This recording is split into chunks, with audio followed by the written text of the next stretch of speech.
Today we're going to bring an Insta360 3 cover. These are protected covers. If you guys can see, this is for the actual main camera, with main display. I'm sorry, and then we're going to get one for the actual lens itself, because when you buy them, they don't have anything to protect.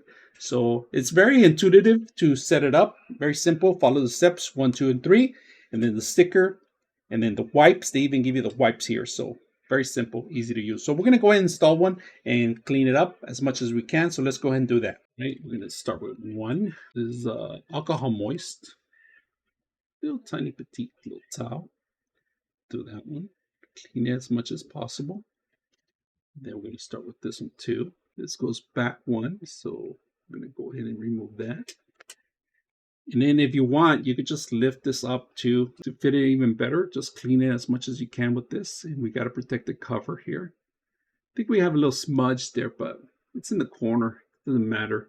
Let's see if the functions work still with the touchscreen, all right? That's kind of the most important part. So we got it clean. Now we're going to do the next one.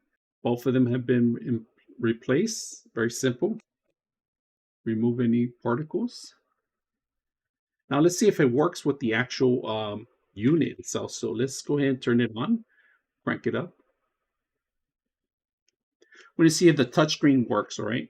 If the touchscreen works with the glass, we're in business. So that's the thing that we have to do. So we're going to scroll to the right and it works. You guys can see that. Move it down. Click, move to the right. Got it.